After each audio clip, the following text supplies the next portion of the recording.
It's perhaps worth thinking what it must feel like to be a young guardsman on parade today. They've been training along with the King's Troop Royal Horse Artillery since March for this event.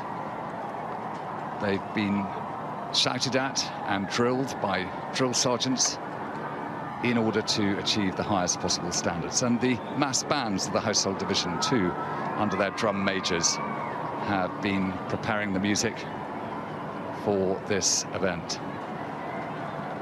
Just seeing the Comptroller of the Lord Chamberlain's office, just walking along the back there with some grooms from the Royal Mews to be in position for the arrival of the carriages.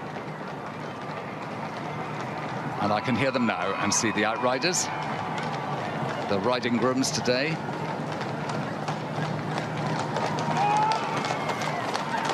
Mr. Nicholas, Mr. Wallström on horses Sergeant Major and Bermuda.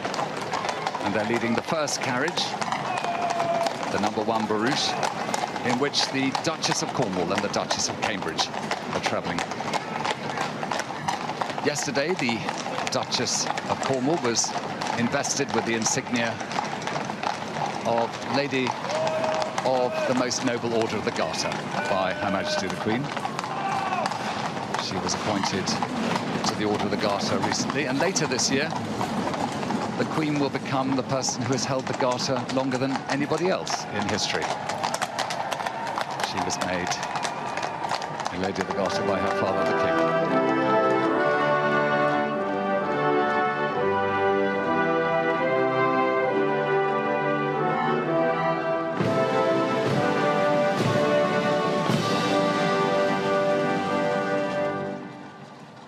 The three children of the Duke and Duchess of Cambridge, travelling with their mother and with the Duchess of Cornwall. And in the second carriage, the Earl and Countess of Wessex with their two children, Lady Louise, Mountbatten Windsor, and Viscount Severn. And in the Balmoral Landau, the Duke and Duchess of Gloucester and Vice Admiral Sir Tim Lawrence, whose wife, the Princess Royal, as Colonel of Blues and Royals, is gold stick in waiting today and responsible for the protection of the monarch going back to the 1600s. They will dismount under the arch and go up to the Major General's office, where other members of the royal family will be waiting. And #3 guard will now close up again in very much a reminder, as I was saying, of the Napoleonic Wars and the drill movements that were so vital in creating the squares that defeated Napoleon at that battle.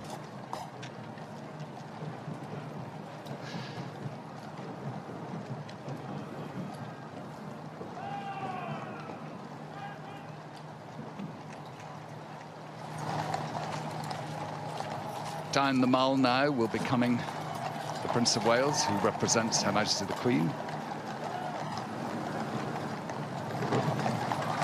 with his son, the Duke of Cambridge, who's Colonel of the Irish Guards, and the Princess Royal, I was mentioning just now.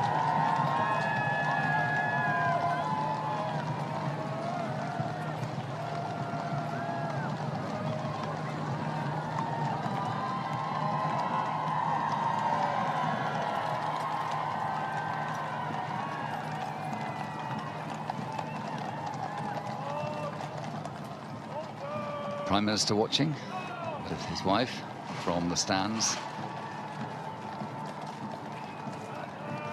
as we see the procession beginning. And right at the front we have 4 troopers of the Life Guards who are following the Brigade Major today, Lieutenant Colonel James Shaw. 4 troopers who were judged to be the best in turnout at the Princess Elizabeth Cup competition, are troopers Lelahir Lomu, Samuel Wallace, Tavita Milton Carver, and Urshad Yusuf Hassan. And behind you can hear the wonderful sound of the mounted band of the Household Cavalry. And the two drum horses, named Harry and Ed.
The mounted band of the Household Cavalry will now take their place underneath the cover and canopy of the trees.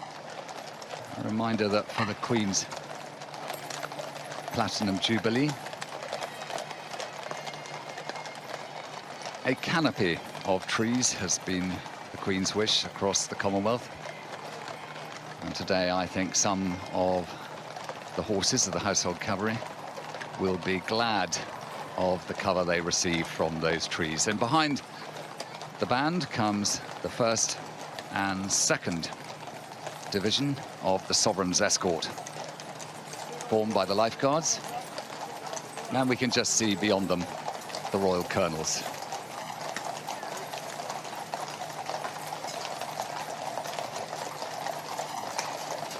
And if Her Majesty the Queen is watching, she will be sharp-eyed on all those horses. She can read every one of those animals with an expert's eye.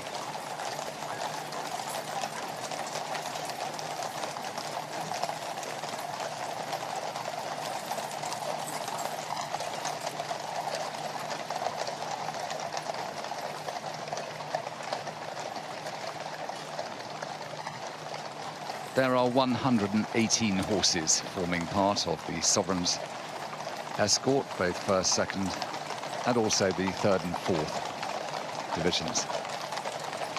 And the standard of the Lifeguards, which will be taken past the Prince of Wales later today. His Royal Highness the Prince of Wales, dressed in the uniform of Colonel of the Welsh Guards, and wearing the green sash of the Order of the Thistle, and the collar, which is like a chain over his shoulders, of the Order of the Garter, followed by the Duke of Cambridge, Colonel of the Irish Guards, and the Princess Royal. They will salute the colour as they pass in respect of its importance. It represents the Sovereign, it represents the heart and soul of the Irish Guards. And it is an object that has been consecrated in a church service because it embodies all the past and the present. The inn pensioners of the Royal Hospital Chelsea standing there in their long coats, representing centuries of service to a Queen whose Platinum Jubilee is today. And at exactly 11 o'clock, the Prince of Wales will stand beneath Horse Guards Arch and receive the full salute, which is for his mother, the Queen, on her Platinum Jubilee. And all efforts are made that the royal procession will be in position precisely at 11 o'clock.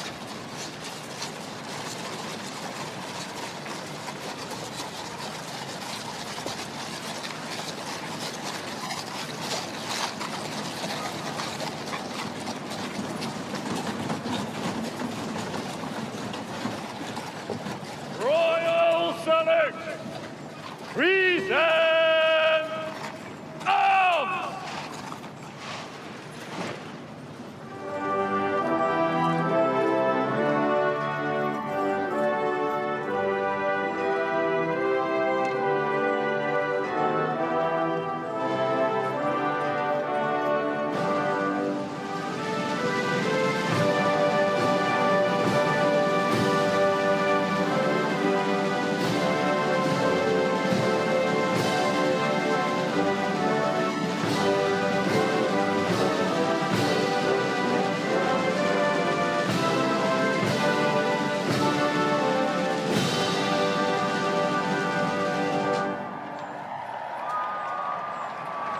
Slow arms! Shoulder arms!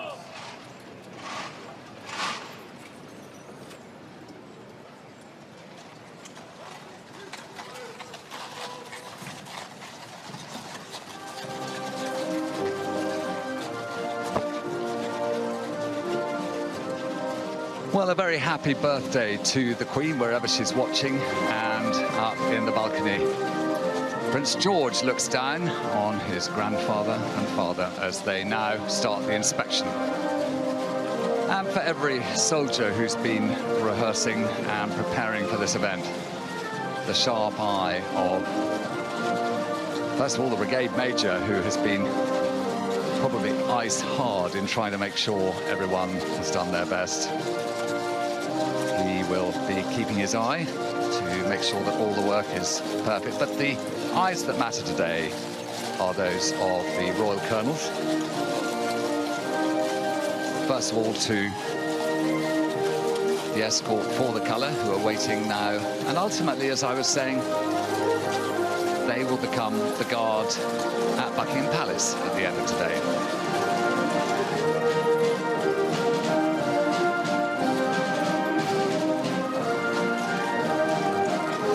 The music is Ladysmith, composed specifically for this parade, and it commemorates the town of Ladysmith, which is where so many Irish regiments were incredibly brave during what was called the Boer War.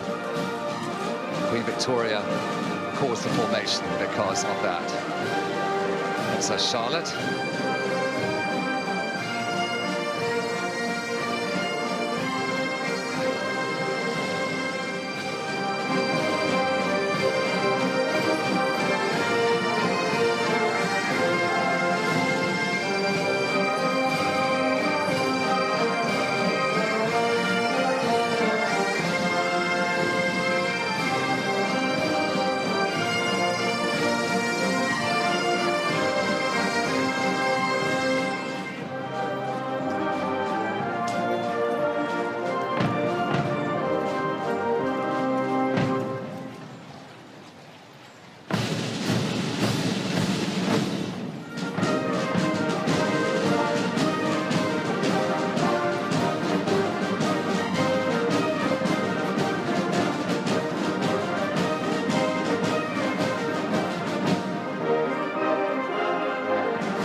Windsor Castle, and were laid up there in a special ceremony with King George V. This year commemorates the centenary of that historic moment in 1922.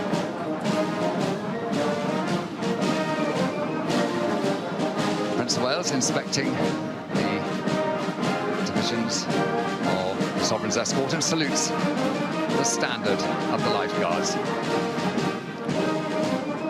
You can see in the Princess Royal's left hand is the gold stick, which she carries as gold stick in waiting.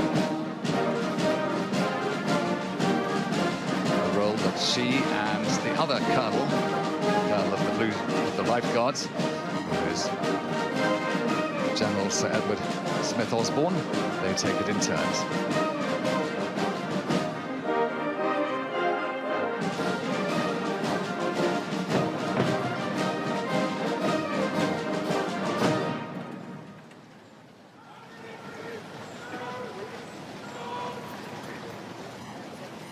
The inspecting officers will now return to Horse Guards Arch and prepare for the slow troop by the mass bands.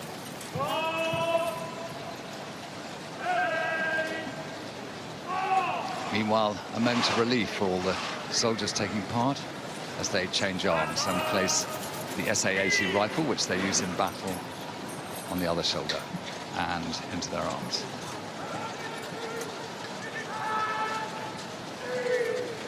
These soldiers have been in uniform since quite early this morning, and it's a very long parade. And they'll be longing to start marching later on in both the slow and quick march past. But first of all, our eyes go to the mass bands of the Household Division. That's George and Duchess of Cambridge looking on. It's perfect vantage there. The royal family have a television in the room too, because they can't all see this parade from the window.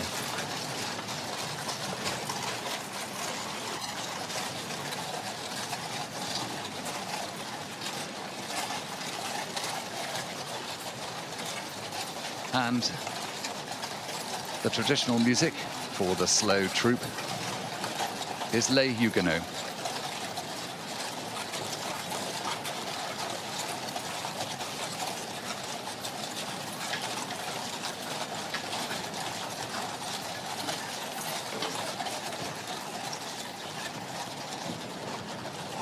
And it's a reminder of how important music has always been to soldiers on the battlefield.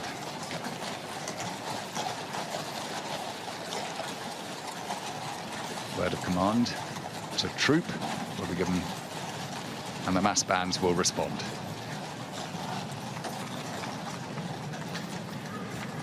God's can!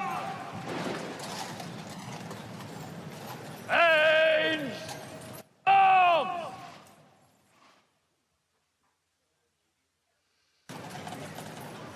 Troop!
the direction of the drum majors.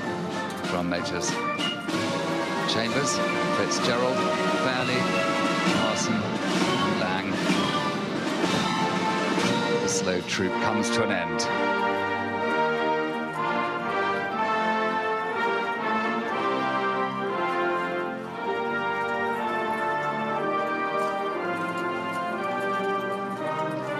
And with his mace, you'll see this brought to a finale.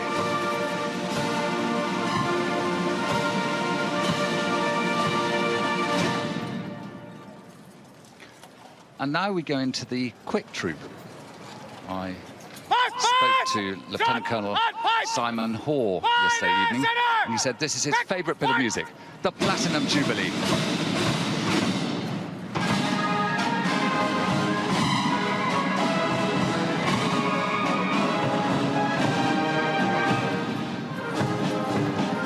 Especially composed for today and for the Queen. It starts with a melody based around Let Erin Remember, the regimental slow march of the Irish Guards. And it was composed by Sergeant Shelton. And he's playing the French horn in the middle there somewhere with the mix. Meanwhile, you'll see peeling off on his own, a lone drummer, young T.O. Knox, who's 18 years old, from the Irish Guards, and he will take position at the end of the line in order to give signal for the escort for the colour to prepare to go and collect the colour for trooping.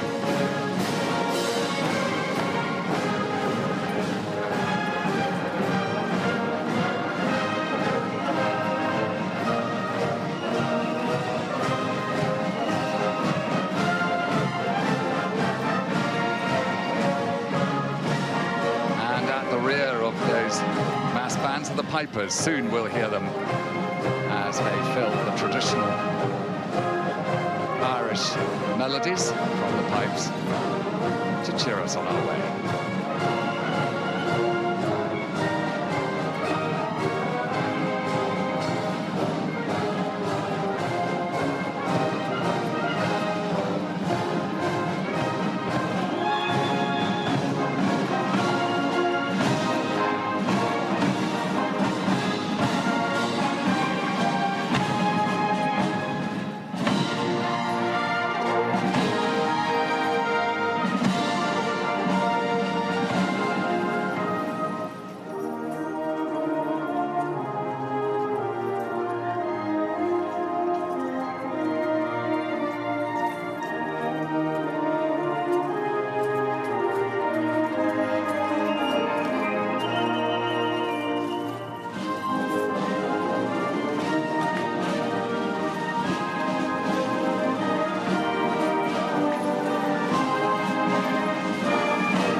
Drummer T.O. Knox has given the command, and the captain of the escort hands over to the subaltern. And the subaltern today, who is Captain Freddie Bradshaw, will now go with the ensign, Second Lieutenant Charles Bashall, and the escort for the colour to collect the colour that's waiting to the right of our screen. And you'll wonder, what on earth is the band going to do? Well, they will get out of the way and reposition themselves. Standard ease. Escort for the colour. In close order. Left. Dress.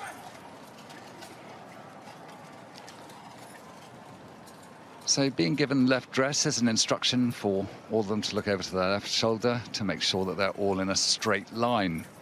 It's a challenge and part of the excellence of drill to train soldiers to work together in order to be absolutely ready for battle. And at the back there you see Regimental Sergeant Major, Warrant Officer First Class David Griffiths has handed over his pace stick to Guardsman Kevin Newell, who takes it away because this is the only occasion that a Regimental Sergeant Major Warrant Officer draws his sword. Will advance by the left. Quick march.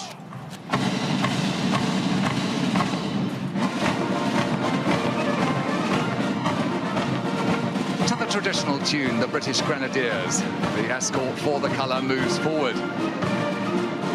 And it will turn to face directly the colour that it has the privilege of both guarding and trooping later on. Meanwhile, the mass bands do the spin wheel. One of the most extraordinary movements on parade. Every single soldier has a different set of instructions in order to adjust the band's position by 90 degrees and still have it in the right position to lead the rest of the parade. And although it looks like they'll bump into each other, they just don't.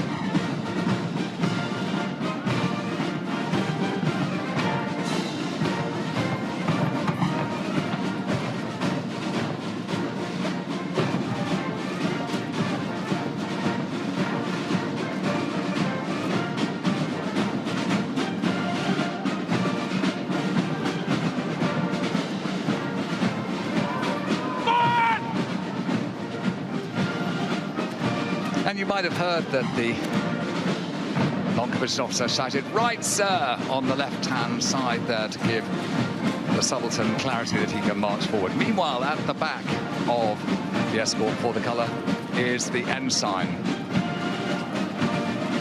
At the back of the subaltern and waiting now in position. And at the back of the escort, the Regimental Sergeant Major will march off. Escort for the colour. When he's ready and take order. the ensign with him to collect the colour. Mass bands, drums and pipes for a turn. One, turn.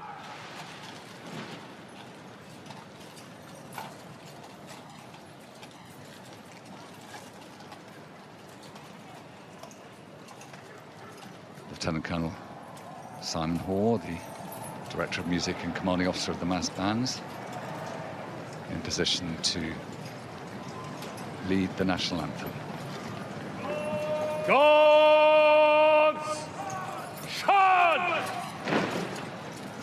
And the whole parade ground is prepared for the moment when the escort for the colour becomes the escort to the colour, when they will give their highest salute to the colour. Once they're in position, the Regimental Sergeant Major will move off. For Regimental Sergeant Major David Griffiths of the Irish Guards, nothing could be more uplifting than to come and collect his regiment's colour, which was given to the Irish Guards on May the 17th by the Duke of Cambridge at Windsor Castle. He picks up the ensign, who follows. They got to the colour sergeant and halt.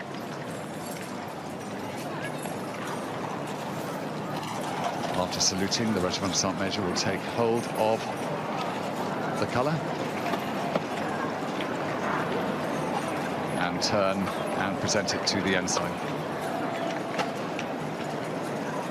For Second Lieutenant Charles Bashall, when he was chosen to do this role just before St. Patrick's Day earlier this year, it must have given him a huge sense of anticipation to get this moment right. He will complete his salute and place his sword back in its scabbard. A tricky manoeuvre when he's certain it's able to throw it away and grab the colour. When he turns, the escort for the colour becomes escort to the colour, and at the corners the non-commissioned officers will go to the high port.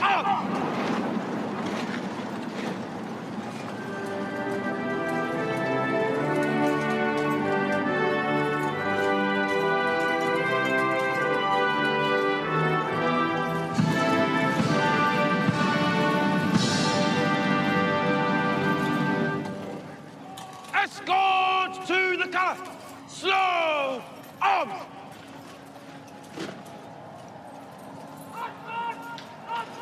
Now the ensign will take his position, and the regiment sergeant major, having completed his task, will prepare for the troop.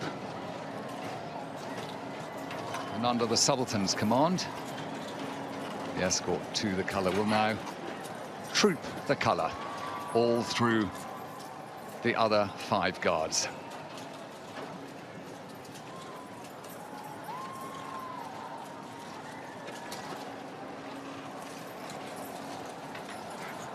Escort to the colour. Change arms. It'll be getting warm out there Escorts for the to soldiers. colour will advance by the centre. Slow march.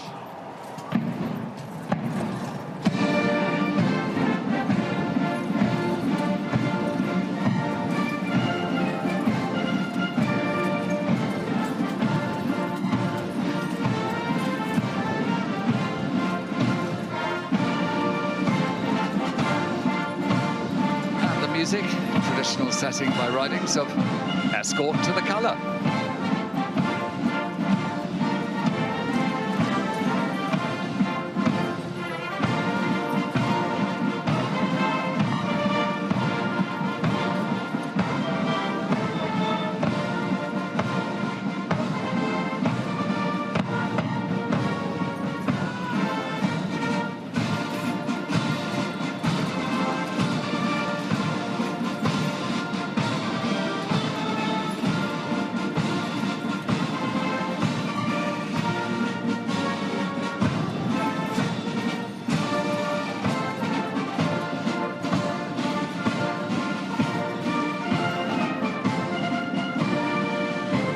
It's perhaps worth bearing in mind that yesterday evening I was on the Mall and I saw most of the musicians of the mass bands preparing to rehearse on the stages underneath Buckingham Palace for Sunday's Platinum Jubilee pageant.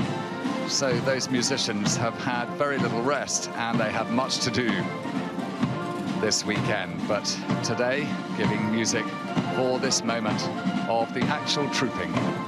And for each of the soldiers here to look at that colour, identify it, and know where it's kept.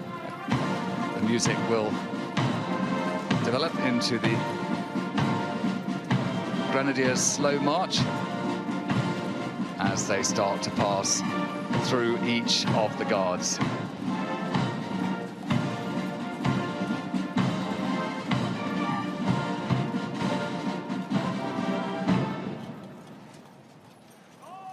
Guards! Present! Arms!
Second Lieutenant Charles Bashall, ensign today, who will become ensign of the Guard at the end of this parade. So has 24 hours on guard, commanding the troops guarding St James's Palace later on.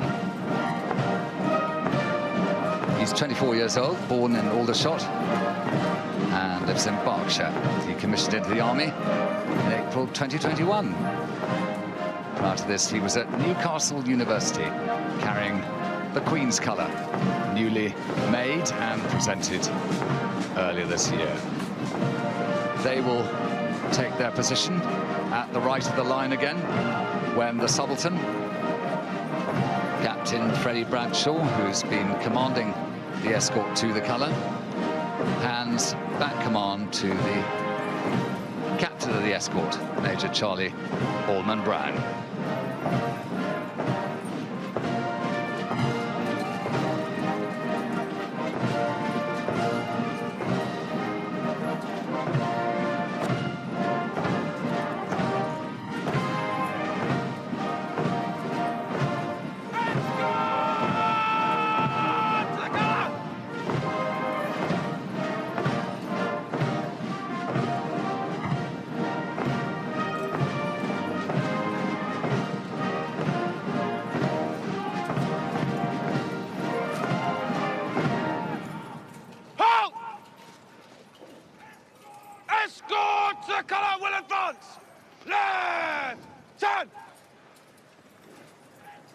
Escort to the colour! Change arms! They get their rifles into position so that they can present arms.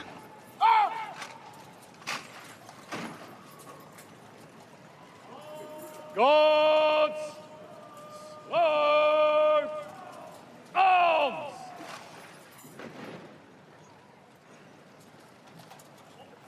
Officers!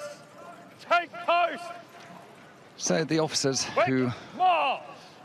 will now need to be in position for the march past in slow and quick time take their places ready for that, and the colour is passed to the back where it will be protected most, and it's surrounded by its escort. And we will see the configuration of the parade altered by the field officer and brigade waiting in order that it is ready for the next stage. We'll see them come out of the L shape and form marching formation. At the halt, right form, quick march.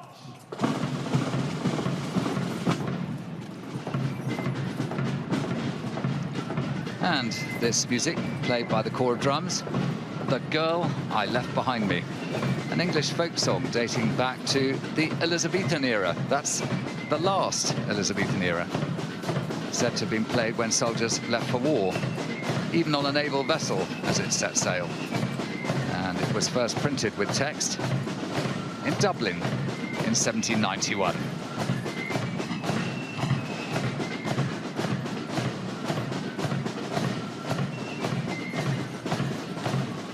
Good to hear the Corps of Drums, for they form the oldest form of music known on the battlefield. They will now be advanced. They'll all turn around and look straight at us. Will advance. About. Turn.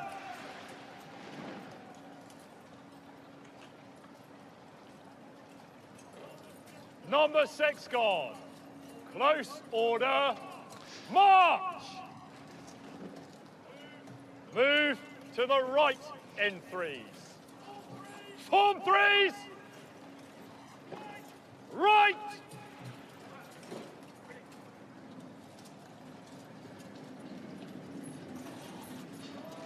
Guards will march past in slow and quick time. By the left, slow march.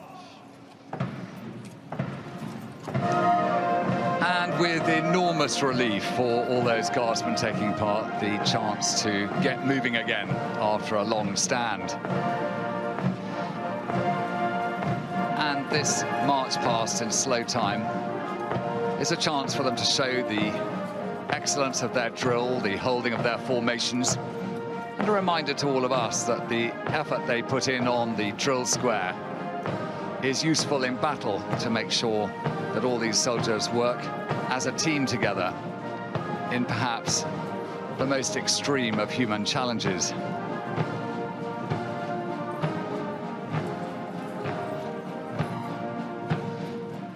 This is where every single guardsman, non-commissioned officer, has to work with concentration as you'll see them come into position. And the slow march today is Bob's Own, arranged by Sergeant Barras. It commemorates Field Marshal Lord Frederick Roberts, who won the Victoria Cross.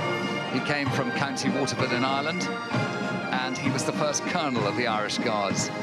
He was born in India to an Anglo-Irish family, and he served as a young officer in what has been called the Indian Mutiny, and is often known as the First Indian War of Independence, where he won his Victoria Cross. But as a field marshal, he was a great emblem to the military for its prowess, and he's always been quite a figurehead for the Irish Guards, whose day it is today.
See the ensign of the escort to the colour move forwards to be at the front of the escort in order for him to lower the colour of the 1st Battalion Irish Guards in salute to Her Majesty the Queen on her Platinum Jubilee. And although she isn't here, there isn't a soldier on this parade square who doesn't want to mark and wish the Queen well, for it is in her name that they serve, and if called to do so, go to battle and place their lives on the line.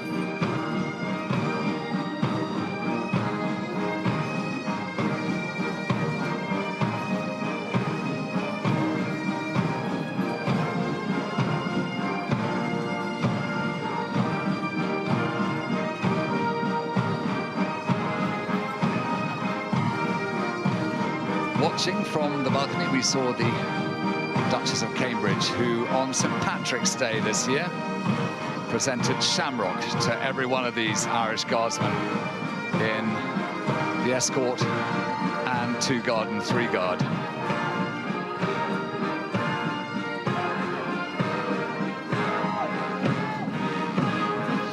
And in salute, we move to the slow march of the Irish Guards. Let Erin remember, and the colour will be lowered.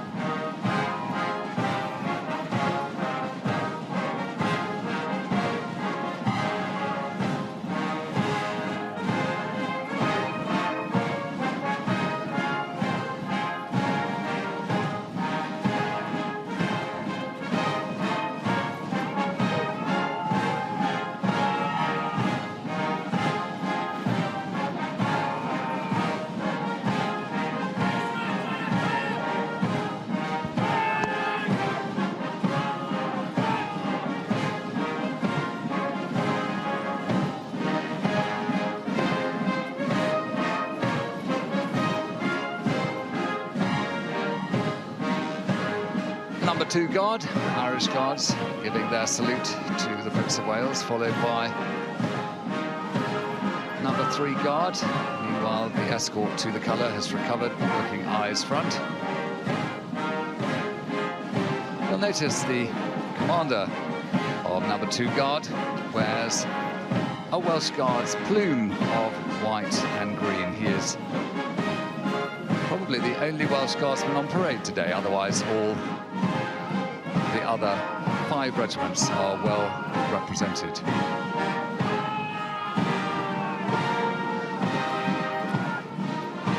And as Nijmegen Company of the Grenadiers passes, Scipio.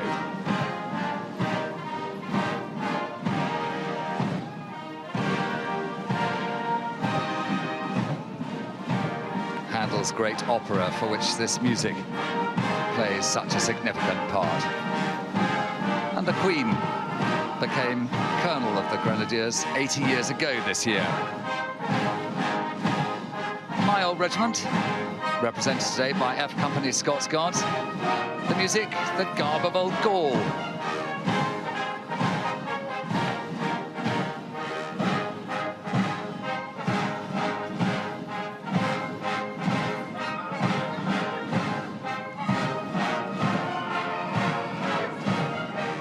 Later today, the Colonel of the Scots Guards, the Duke of Kent, will be with the Queen when she appears on the balcony. And finally, Figaro by Mozart, the slow march for 7 Company Coldstream Guards.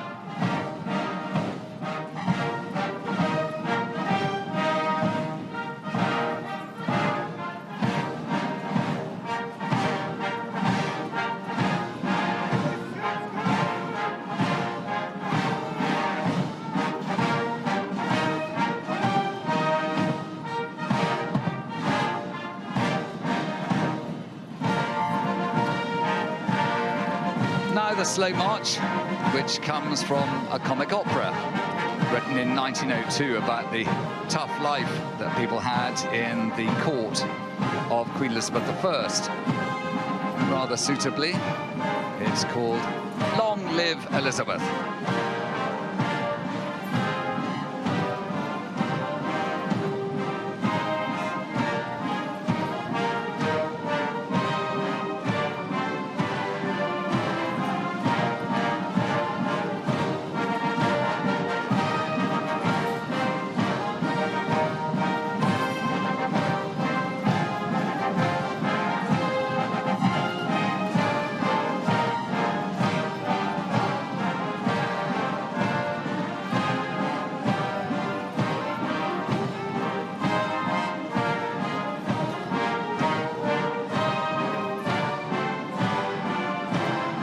Having received permission from the Prince of Wales, the field officer and brigade waiting now moves into position to break them into quick time. There'll then be 4 drum beats before he shouts quick march, and they'll swing their arms and come round again in quick time.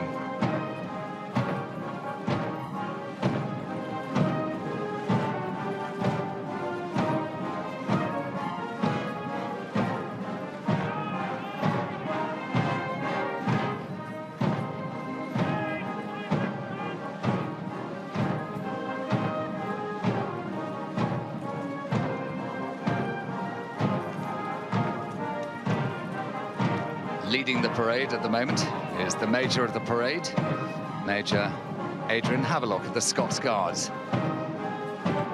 He's currently serving with the Coldstream Guards, as indeed now members of the Household Division move from battalion to battalion for their careers and for effect.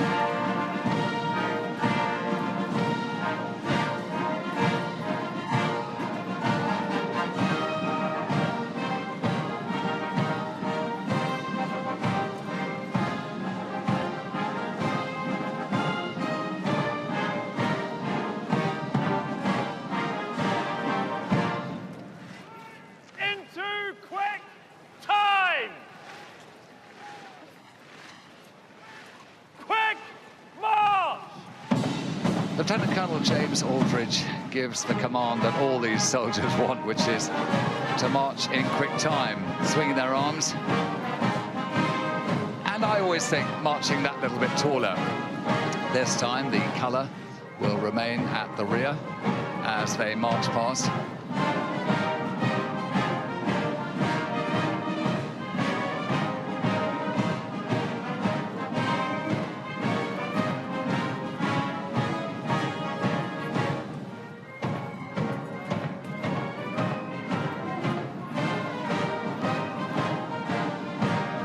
Meanwhile, the pipers move to a different position with the mass bands so that their music can be heard properly later on.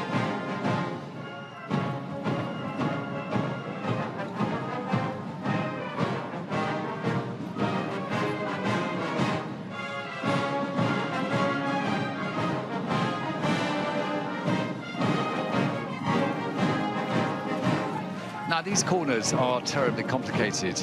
As I was saying, everybody's shouting to each other. There's lots of right, sir, left a bit, sir, as the soldiers communicate with their officers who are out in front and can't see whether they're in the middle or not. But everyone you'll see with their eyes darting left and right.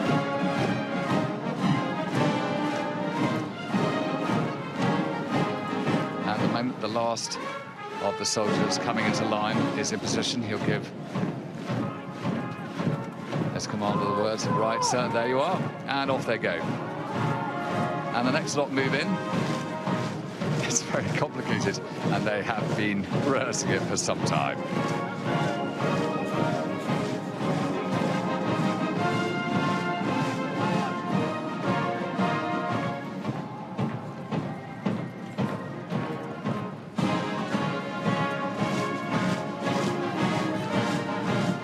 So the quick march is Rhythm of the Line, composed by Major George Wilcox.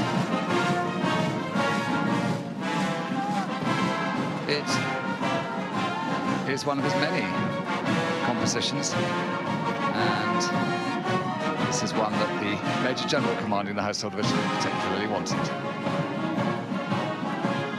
Major General Chris Geeka is responsible to the Queen for the preparation and leadership of her household troops. He has delivered 2 troopings at Windsor Castle under the extraordinary circumstances presented to the army by COVID. Not only were they preparing for the parade, but they were also delivering support to the NHS up and down the country, as many of the armed forces did. But today, the Household Division have demonstrated that they are the best at drill.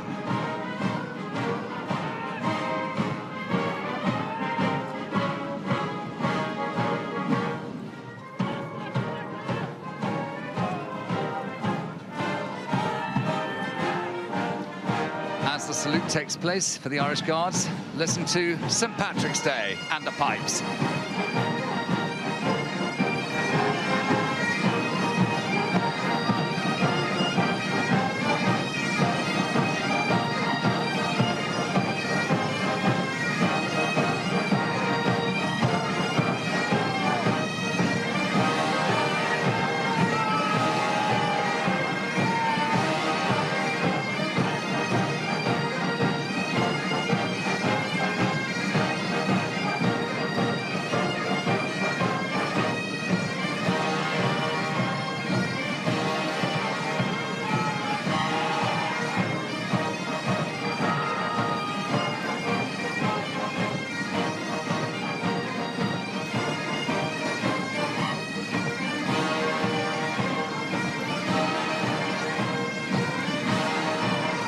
The music will now break into the Grenadier Guards Quick March, which is the British Grenadiers.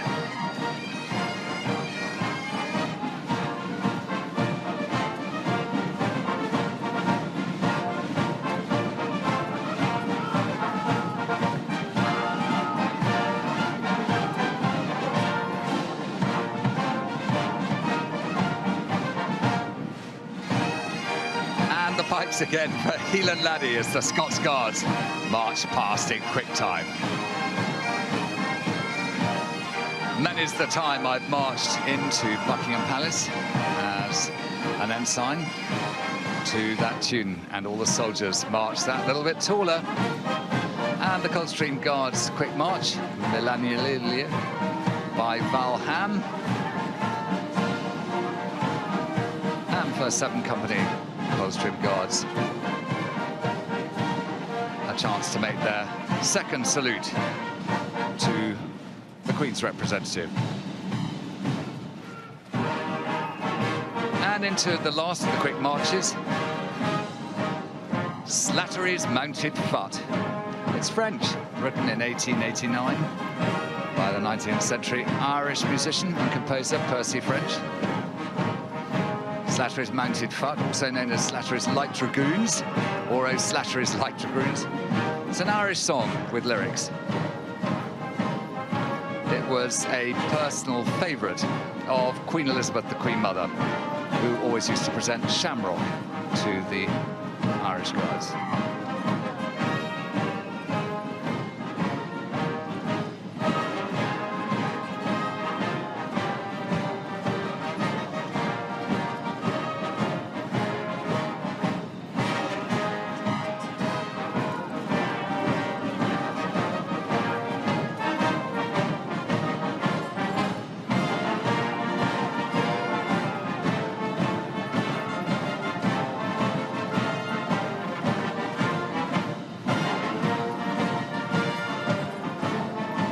The 6 Guards will now reform the L shape that they had at the start of the parade. And it's an impressive sight to see these 5 Guards advancing towards us now when they're given the instruction to form the line. It's another one of those great battlefield maneuvers that must have cast a certain amount of fear in those who faced them in the 19th century.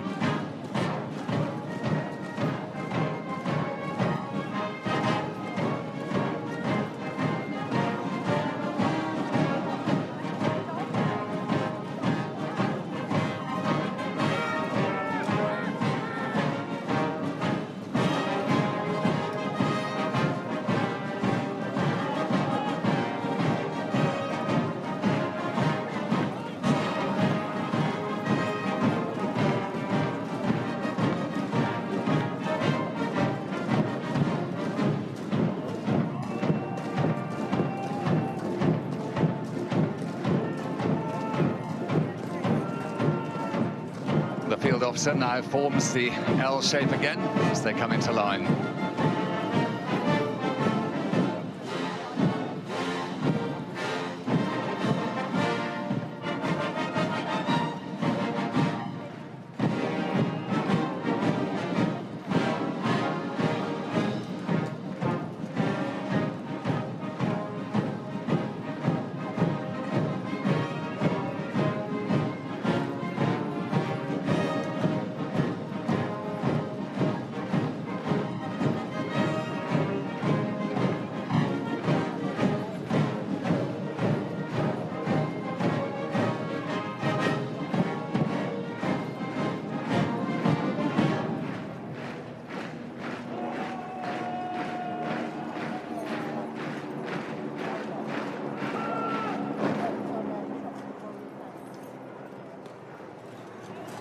Shoulder!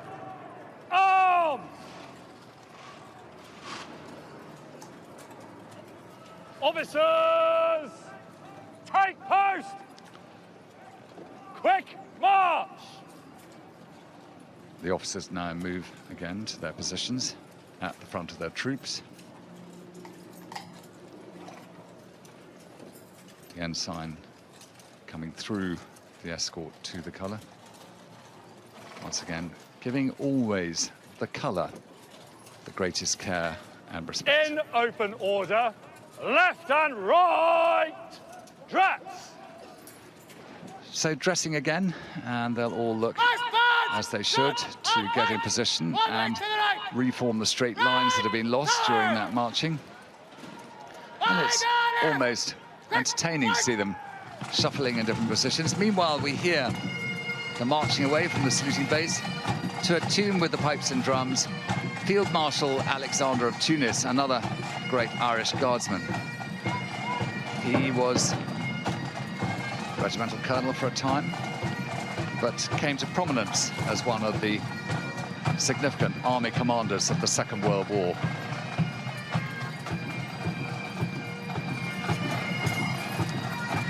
And the purpose is to get the mass bands of the Household Division out of the way in order for the mounted band of the Household Cavalry to come forward.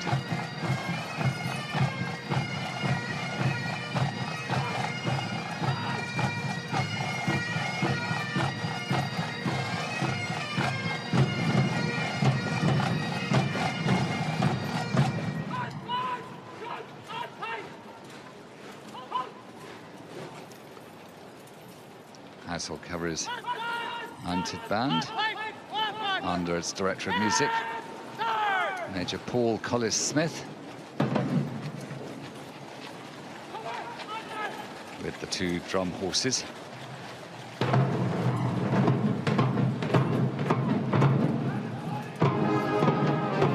Plays the Walk March, Men of Harlech.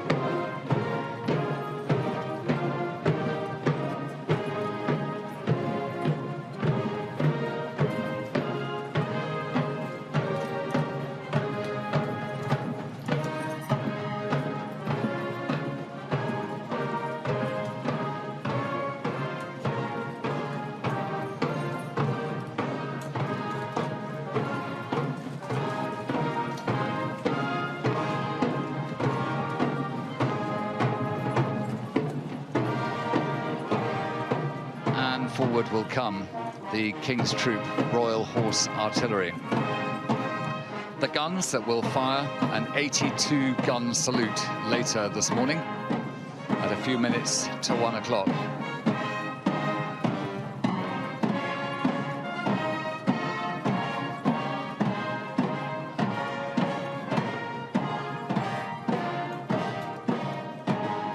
The King's Troop Royal Horse Artillery, who used to be called the Riding Troop until King George VI visited them once, crossed out the word riding, and wrote in Kings. And when the Queen came to the throne 70 years ago, she wanted it to remain King's Troop in recognition of her father.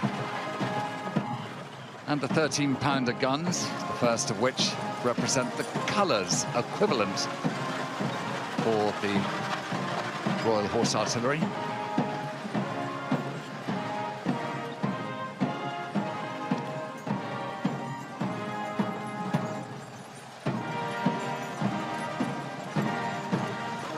The commanding officer, Major Fran Sykes, leads her troops with her trumpeter, followed by her other section commanders and their trumpeters. And the Royal Artillery's slow march.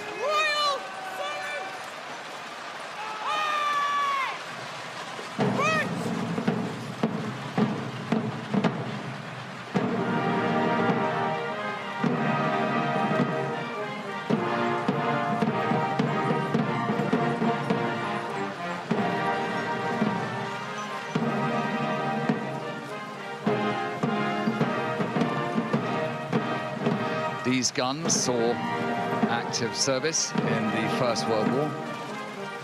And with the gun and limber, they weigh 1.5 tons. And when they're making their journey with the horses, they're 54 feet from beginning to end.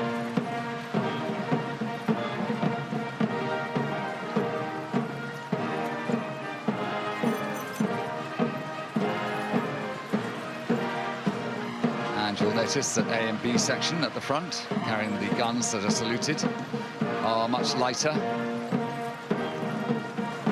than E and F subsections at the back, who have the darker horses.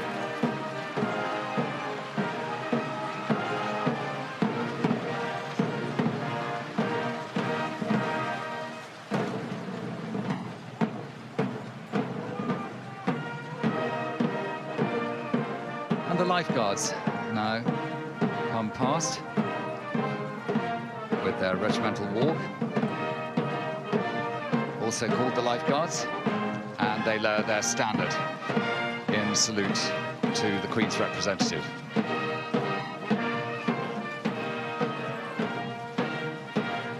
Standard bearer today is Warrant Officer Second Class Christopher Liebird.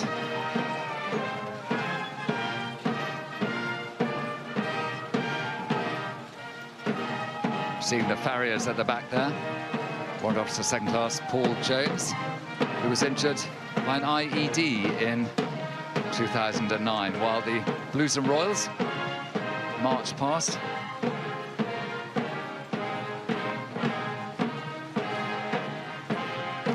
The regimental march was arranged by Major Ted Jeans on the Amalgamation in 1969, combining two slow marches from before. And the march is thought to have been composed for Queen Victoria's mother, the Duchess of Kent. Seeing the Duchess of Gloucester in the right-hand window, and the Cambridge children in the left with their cousins.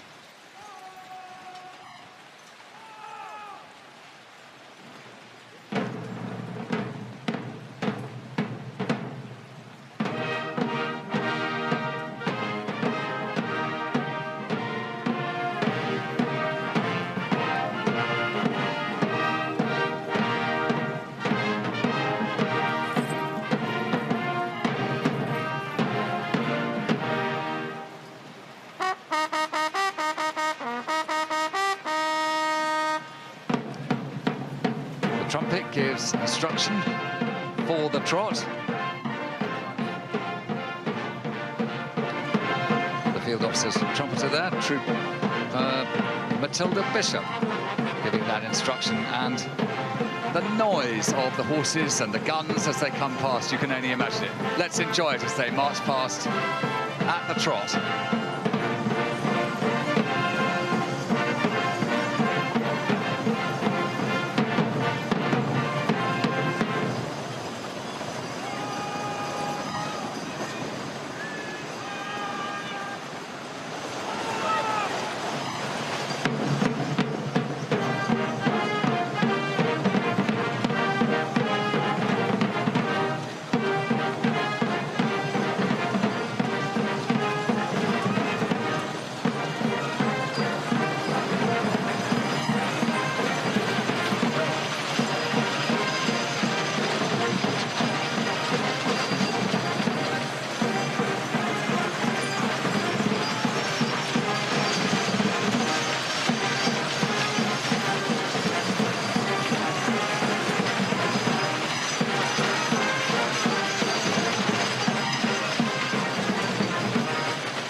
Has lost its rider. It's always a concern for those taking part, and very quickly the household cavalry will do their best to recover that horse, but horses tend to follow their friends no matter what, and in due course I'm sure that horse will be recovered.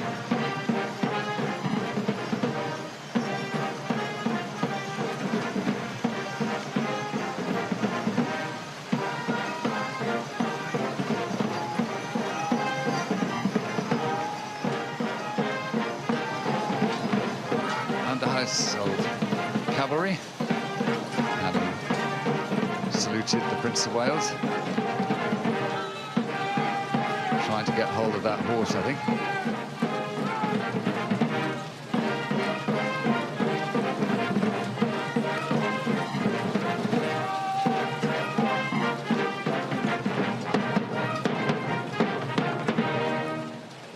King's Troop Royal Horse Artillery leaving the parade up there, going down Horse Guards Approach Road, and they'll be moving down the Mall shortly to Green Park in order to fire an 82-gun salute to mark the Sovereign's official birthday in her Platinum Jubilee year, and also the anniversary of her coronation 69 years ago today, as the band of the Household Cavalry gives a salute to the Prince of Wales as they take leave of Horse Guards. And the Sovereign's escort, as these squadrons of Household Cavalry are known, also position themselves for their task.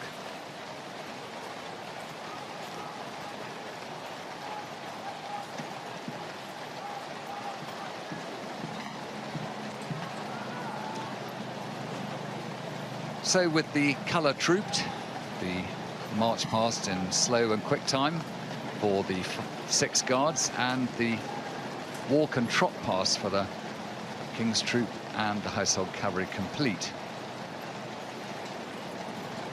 The field officer in brigade waiting, who sits on his horse at the centre of this parade ground, will prepare for the return to Buckingham Palace. But of course, for the escort to the colour, their task is only just beginning, because they will form... There's a bit of a response from the crowd.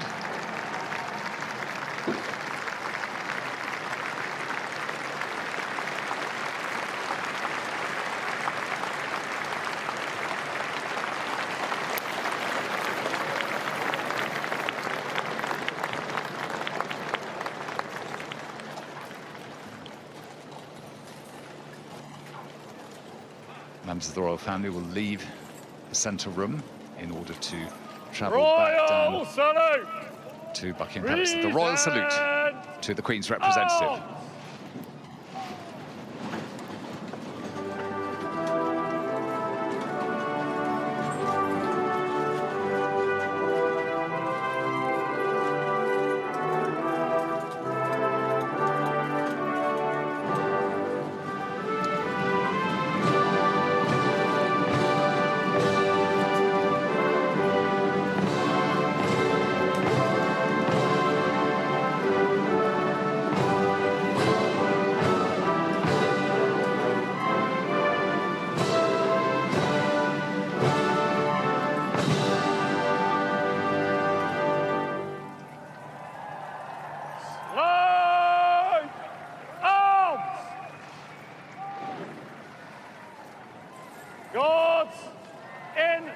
Order. Left and that right. national anthem, part of the royal salute, to mark the final part of this birthday present to Her Majesty the Queen. And the field officer prepares his troops.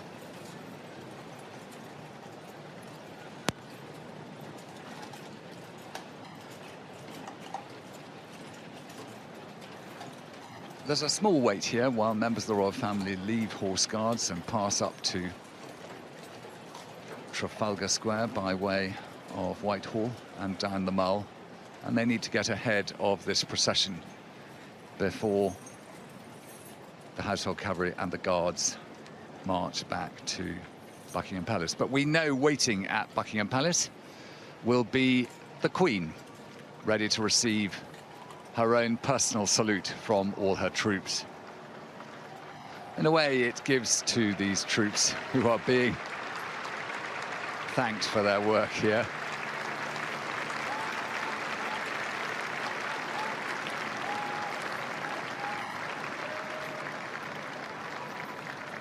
after walking around earlier today, there's a tremendous atmosphere out there, wishing goodwill to the Queen.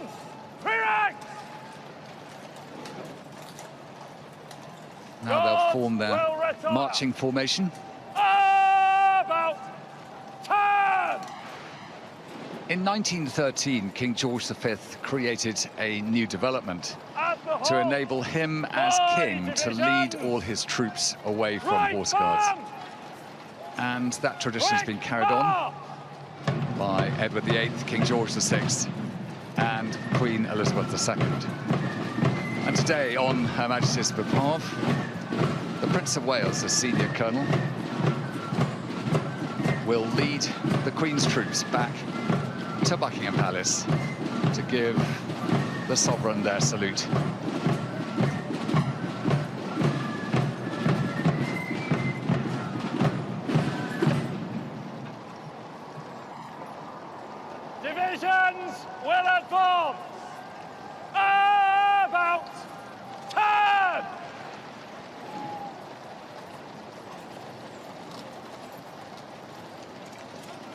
We can hear a roar down the mall as everyone sees the carriage procession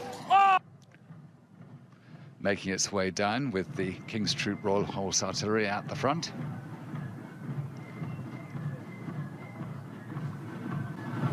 And all of them receiving a wonderful cheer.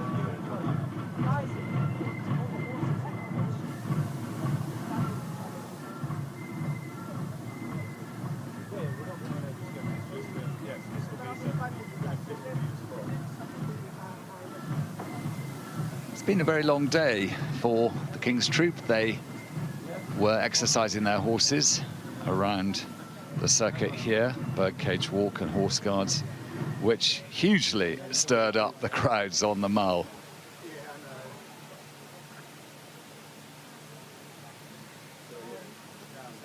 And they're still very full of life.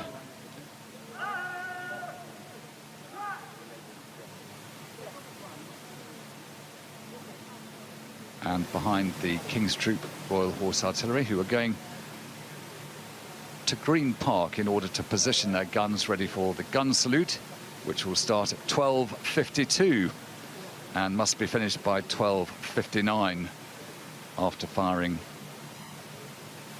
82 guns.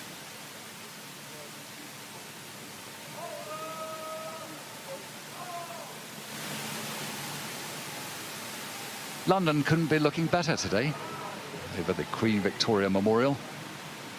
It was for this memorial that the great processional route, with its special tarmac, which has a special oxide dye in it to make it look like a red carpet all the way from Admiralty Arch up to the palace.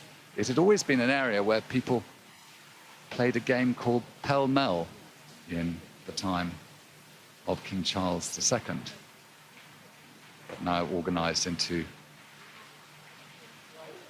a processional route which probably knows no equal in the world. The car coming down brings members of the royal household in order to get them into position for the return of the royal family. And the Royal Standard is flying above Buckingham Palace, which means Her Majesty has arrived from Windsor Castle. The State Standard is 32 feet long. The Lions of England and the Lion of Scotland and the Harp of Ireland.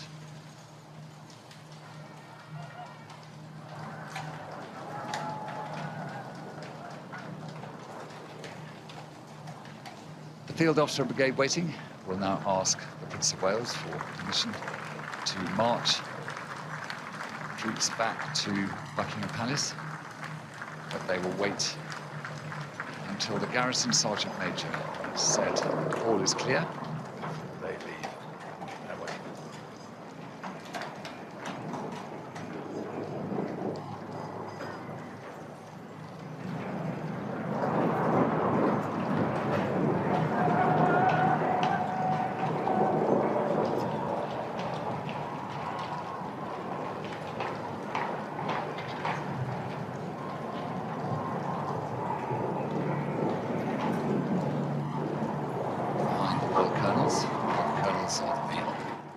Guards, the Regimental Lieutenant Colonel of the Grenadier Guards, and the Colonel of the Life Guards. And with the outriders from the Royal Mews, the Duchess of Cornwall with the Duchess of Cambridge and their 3 children.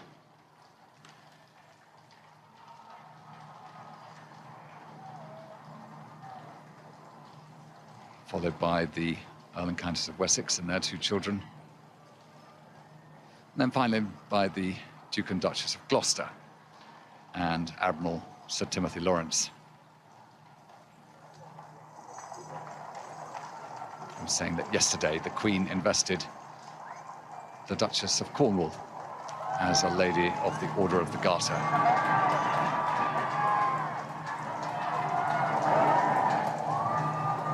And for George, Louis and Charlotte, quite an experience, coming marching down the Mall together for the first time as the streetliners present arms.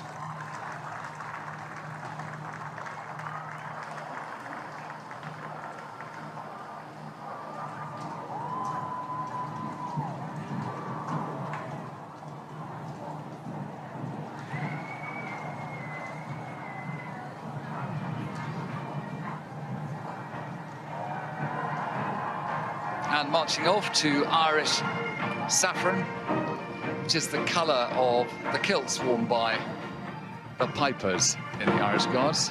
Lovely saffron.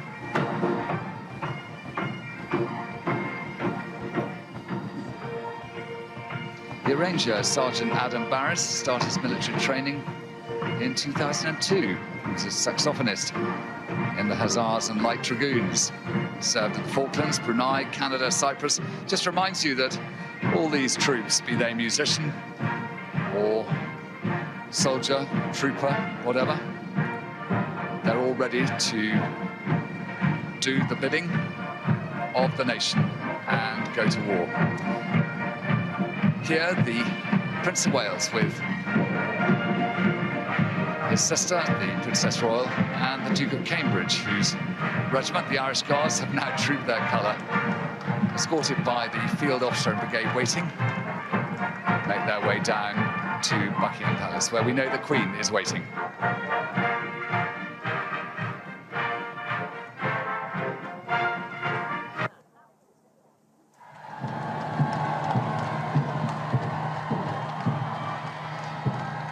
Coming round the Queen Victoria Memorial. Shortly, the carriage procession, and it really is an enormous royal standard out today. It only comes out for trooping the colour, and it lollops in the wind.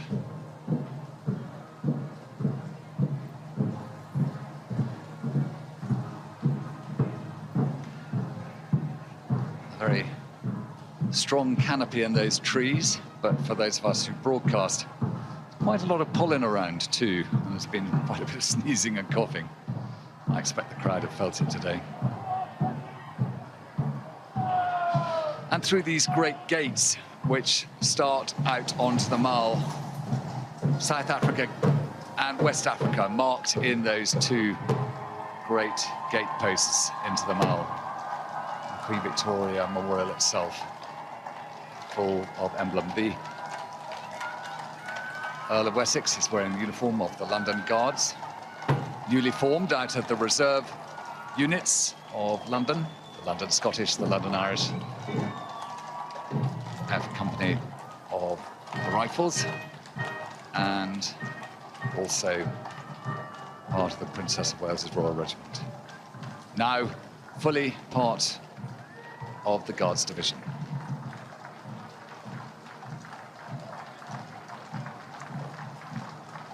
Everyone stands for members of the royal family as they come back to Buckingham Palace, and their intent will be to try and get into position so that they can see the troops returning.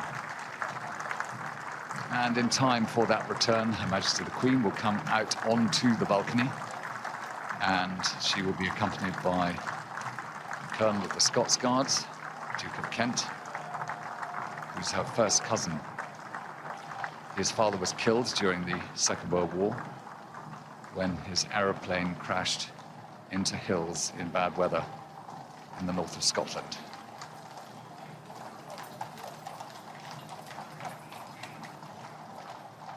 The Queen's reign really has spanned quite a period of time, and she's seen many of these parades. But she first came onto parade as Colonel of the Grenadier Guards, an appointment she was given by the King in 1942, 80 years ago this year.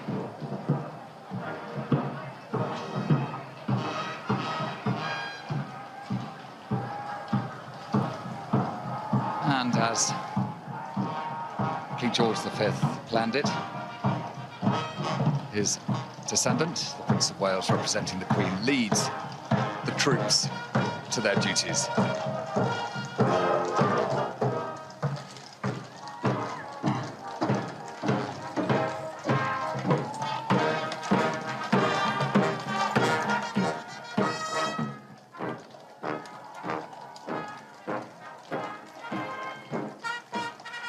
And the Prince of Wales, the Princess Royal and the Duke of Cambridge all wearing the green sash of the Order of the Thistle, which is Scotland's senior order. And because it's a collar day, they're wearing those chains of the senior order, the Order of the Garter. And following up with the plumed hat is the Master of the Horse, Lord de Morley, two of the Queen's equerries, and the other representatives of the regiments, the Colonel of the Life Guards, Colonel of the Coldstream Guards, and the Regimental Colonel of the Grenadier Guards. It's a great sight to see them coming home.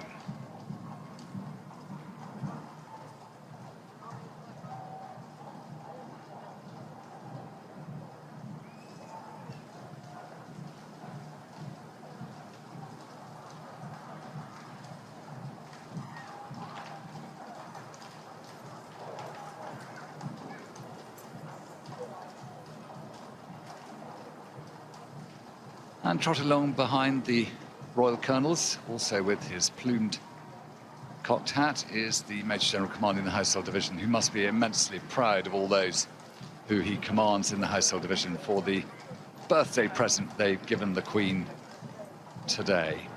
It's taken a lot of planning, a lot of hard work, and getting these troops ready for such excellence, whilst also training them for battle, is a tough challenge.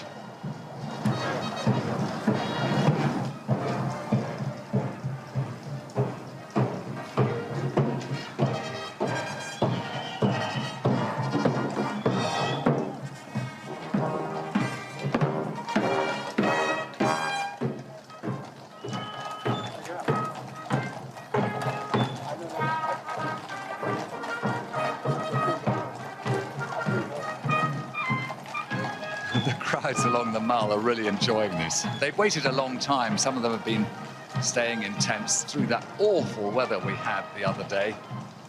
Weather that prevented the Queen's aeroplane from landing when she came back from Scotland.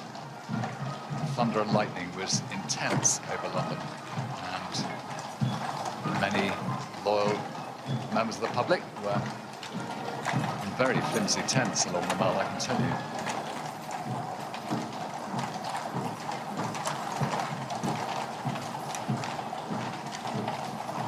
Many of these musicians will be back on duty for the pageant on Sunday. I was with them when they did their rehearsal last night, so they didn't get much sleep before the early start today.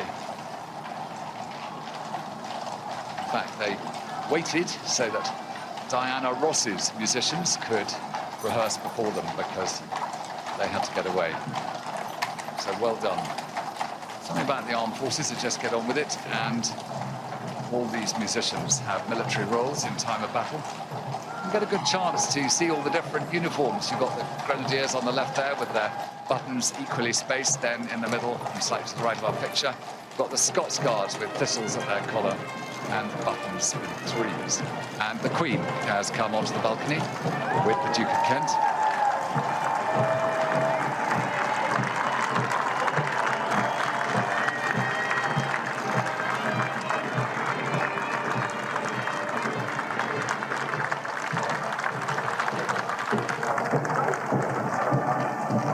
There's quite a lot of stuff in the way of the balcony for this particular Platinum Jubilee. It will make, for the public, it very difficult to see the balcony. And when one compares with the coronation and previous Jubilees, there will be a difference this year. And all of that front of the palace is a building site now.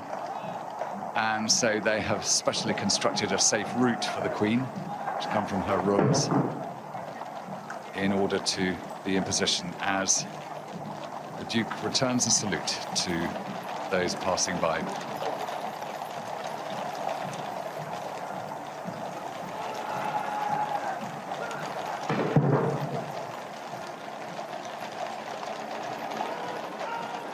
Troops are still coming, but the Queen won't really see them because from that balcony, the Queen Victoria Memorial put up in from 1913 blocks the view, but she can hear the crowd's reaction, no doubt.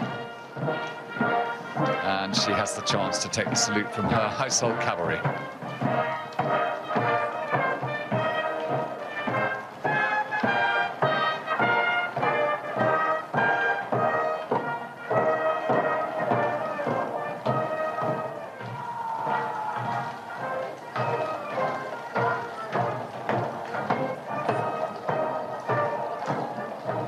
The Queen is Colonel-in-Chief of the Household Cavalry Regiment, made up, as we've seen, of the Life Guards and the Blues and Royals. The Life Guards are the senior regiment in the British Army, formed to look after King Charles II when he was in exile during the Commonwealth of Cromwell.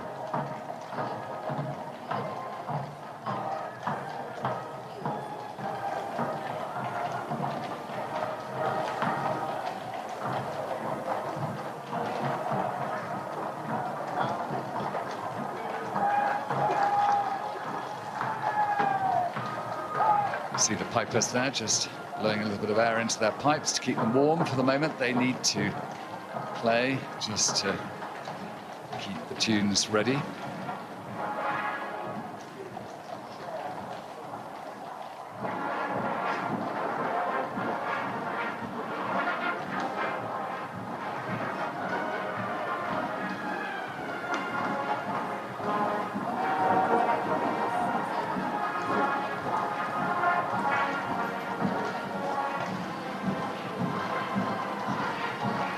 Pipers at the rear of the parade there, all from the Irish Guards, the long dark green capes. It's a great sight looking all the way down to Admiralty Arch. A reminder that this is the 40th anniversary of the Falklands War. The Scots Guards and Welsh Guards with the Household Cavalry, particularly the Blues and Royals, played their part in the liberation of those islands.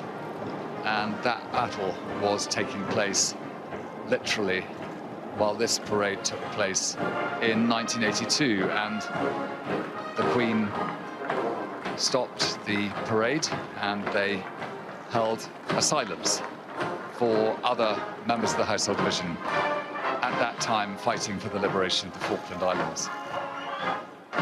This is, after all, a military family, and the Household Division are part of a wider family, the Army, which is part of an even wider family, the Armed Forces. And on behalf of the Armed Forces, we'll see the Royal Air Force fly past at 1 o'clock. This is their salute to the Queen on her Platinum Jubilee. And she waits to receive that salute.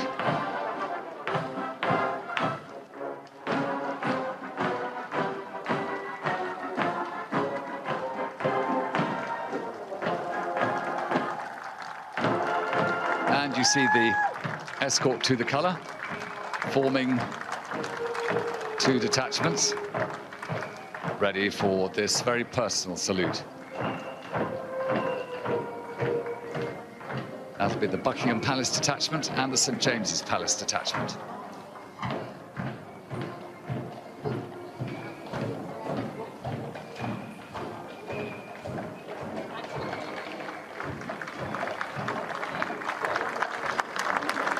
And as I was saying, all through this parade, it's only the beginning for the escort to the colour, because they form the Royal Guard for the next 24 hours. So they have a changing the guard ceremony to perform once the Queen has received her salute and the balcony appearance has taken place. And for the other troops, it's a return to barracks, where they will be dismissed and will head off to enjoy, if they're not on duty over the next few days, the rest of this Platinum Jubilee weekend like the rest of us. And you see the escort to the colour going to the second entrance to the palace in order to start their changing the guard ceremony. And numbers 2, 3, 4 and 5 guards will give an eyes right to the Queen as they head to Wellington Barracks.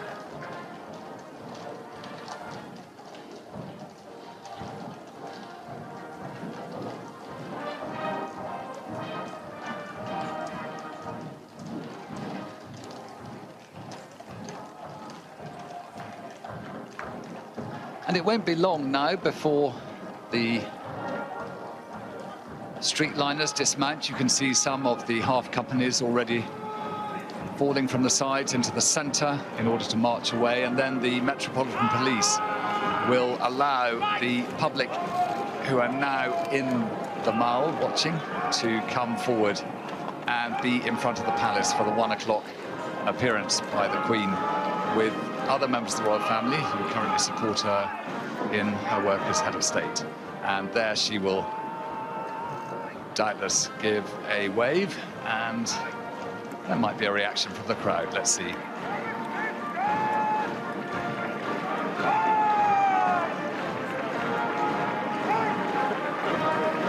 It's perhaps worth bearing in mind the challenge for the police on days like this. We live in a democracy and everyone has their opinions, and on occasions like this it is inevitable people will want to express them. Not everybody is comfortable with the settled situation, but I think those cheers suggest that quite a lot are.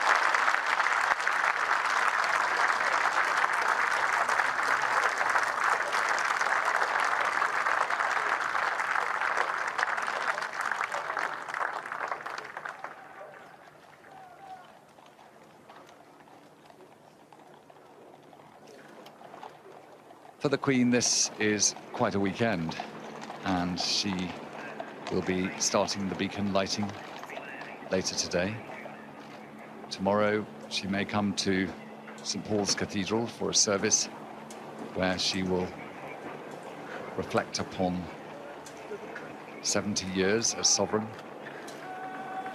She will also be keeping close watch of the results of the Derby on Saturday, which will be run on Epsom Down. Sadly, her horses were withdrawn not all that long ago. But I think she has some hopefuls for Royal Ascot later in the year. She's been winning quite a lot of races recently, and I'm sure that gives her great pleasure as she steps away, using a stick that was given to her as a present by the army.